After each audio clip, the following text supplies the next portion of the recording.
Hi-de-ho, this is Tony with the Jeep Talk Show, and just like you, I'm listening to the 10-Minute Off-Road Podcast with Nikki G. Episode 35. Or is it 34? I can't remember. You know, somebody should write this stuff down.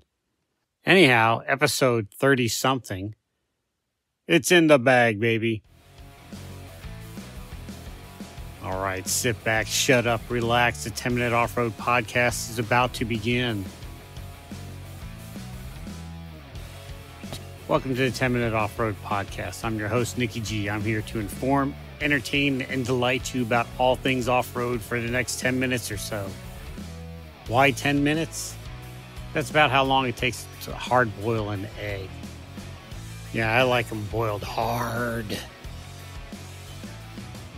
All right, welcome to the show. Last week, I just babbled on about a lot of things, and right at the end, I talked about recovery gear. And so this week I want to touch a little bit more on recovery gear, how important it is to have proper gear with your Jeep. There's a few items you should buy that I won't say pricey, but you don't want to skimp on. And then a few things that you need that you could just make up yourself. First thing I want to talk about is first aid kit. You should have a first aid kit with you. I've got one in all my vehicles. And believe me, there's only one that goes off-road. And it's got the biggest first aid kit. But you have a first aid kit, and you don't need a big fancy first aid kit. Go to the dollar store with $10, and you can fill up your first aid kit. You don't have to stock it to perform brain surgery on the side of the trail, although you can keep adding stuff to it to make it that. But it doesn't have to be at first. I've talked about first aid kits before. First thing you should have is Band-Aids, tweezers, bandages, some tape. And, you know, an emergency situation, a roll of electrical tape can work as medical tape. That's my opinion. I'm not a doctor, but I've seen a lot of doctor TV shows to know anything will work. And there's all kinds of fancy stuff you could buy, but for if you're starting out beginning, just the cheap basic stuff, antibiotic, or Neosupreme, I guess. Neosupreme. Me no talk good. Neosupreme sounds like an awesome name for a pizza. Neosporin. That's what I was trying to say. And some Band-Aids, some tape, some gauze bandages, an ace bandage help. Tampons. Now, no, you're not, even if you're a dude, you need to take a walk down aisle 7 and get some tampons. They're great for puncture wounds. You got a stick or something jabbed you in the hand or in the arm. It's pretty deep. Cram a tampon in there. It works. Don't ask how I know. So after you get your basic first aid kit, go get yourself a fire extinguisher. And you don't have to get one of those fancy $100 Halon fire extinguishers, although they're nice. I carry a cheap $13 kitty or kiddie, whatever you want to call it, household fire extinguisher in the back of my Jeep. Because the best fire extinguisher you have is the one you have.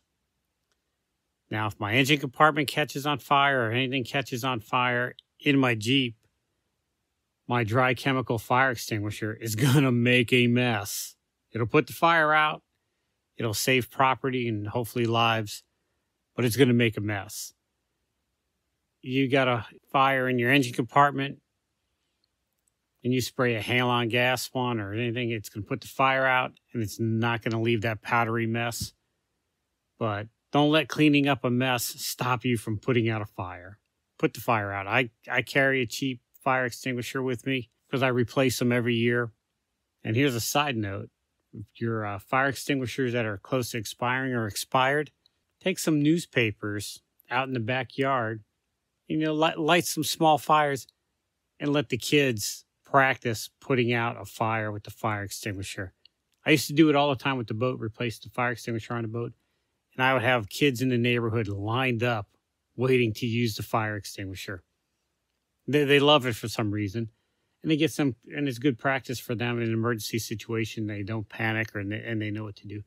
But anyhow, that's off the rails. Back on track.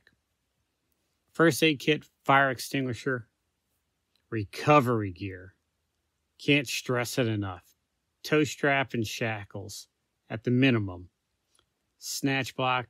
I've talked about this 1,000 times. I'm not going to drive it home for you. But anyhow, recovery gear. And then next is personal items. Sunblock, bug spray, like off with the 25% deep, whatever keeps the mosquitoes and gnats off of you. Toilet paper, some baby wipes, and of course, trash bags. Other than the fire extinguisher and the toe strap, of course, and shackles, you're really not spending a lot of money, but believe me, when you need it, you're going to wish you had it. And of course, food and water. Please do not go out into the woods without food and water. I always bring way more than I need because whenever I go out on the trails, I plan on staying a day longer. If I'm going out on the day trip, I'm prepared to spend the night in the woods because you never know what's going to happen. And several times I've gone out with people that they don't pack water with them, nothing to drink. And I'm like, we're going to be out here all day. Bring a cooler. Food, you don't have to bring a meal with you, but I pack a can of tuna fish and crackers. Yeah, that's not the best thing to eat in the world, but if you're hungry, you'll eat it. And, sometimes you can eat the tuna fish right out of the can without even any crackers or mayonnaise or anything. Anything to hold you over. It's like I said, if you're stuck in a Jeep and you're spending the night, a can of tuna fish is a pretty tasty meal. And if you don't use it, you just put the can back in the cabinet or you just return it back to your mom. All right. Be sure to check out the 10-Minute Off-Road Podcast on Instagram, Twitter. I guess that's about it. I ain't up on the social media. I will say, I'm kind of taking a break from Facebook for a little bit. I've created a lot of drama on there, made a few people mad, and I need time to heal. You can listen to the 10-Minute Off-Road Podcast on Anchor, Spotify. I had a big long list of all these things, but I don't have them now. But anyhow, you can listen to the 10-Minute Off-Road Podcast on Anchor and Spotify and a couple of other podcast hosting things that I've never heard of, and I'm sure nobody else has heard of them. But you can't catch the 10-Minute Off-Road Podcast on Pandora or iHeartRadio. Those some bitches still don't think this is a podcast.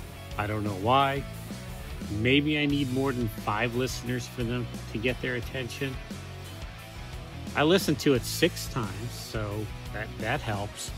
You can contact the 10-Minute Off-Road Podcast on our Instagram, Twitter, and you can try Facebook, but that's hit and miss.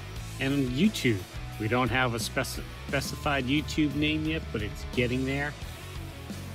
You catch it on just search YouTube. Just do a YouTube search of 10-Minute Off-Road Podcast, or you can catch it on I also post it on my YouTube channel, Nick G, which is kind of hard to find too, because when you YouTube search Nick G, you don't get me. For some reason, it's some chick.